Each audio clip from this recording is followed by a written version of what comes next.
కదా మిమ్మల్ని. నిజమా అబద్ధమా అది? అప్పుడు మీ అందరినీ చెప్పారా కింద కూర్చోబెట్టి అన్ని చూపిస్తుందండి మా పని?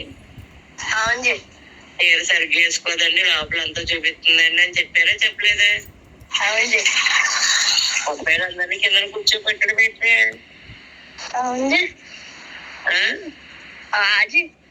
దెబ్బలు పడితే రాజా బూతు పాటలు పడుతుందట కదా.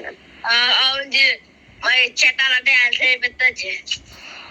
పిల్లలు చేస్తే వేరు ఇవిడే డాన్స్ చేస్తుందట కదా స్టేజ్ ఎక్కి స్టెప్లు ఎత్తచ్చి సామేశ్వర టీచరు అబ్బాయిని కింద కూర్చోబెట్టేసి చీర సరిగ్గా దింపుకోకుండా కూర్చుందా అని చెప్పారే? చెప్పండి. మాకు చాలా సిగ్గేసేస్తుందండి అని చెప్పారు కదా మీ అందరూను. అమ్మాయిలు కూడా చెప్పారా చెప్పలేదా? అమ్మాయిలు కూడా చెప్పండి. అందరూ మొత్తం మేమే ఎక్కువ చెప్పండి. అదే అర్థం మరి మిమ్మల్ని కదా కొంచెం కూర్చోబెట్టి అన్ని చూపిస్తుంది లోపల.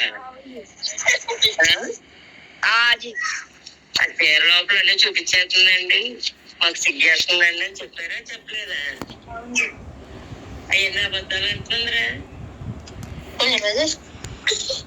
అలా ఎవరైనా చూపిస్తారా అని అడుగుతున్నా తీరా తీరా నేను ఎలా అంటే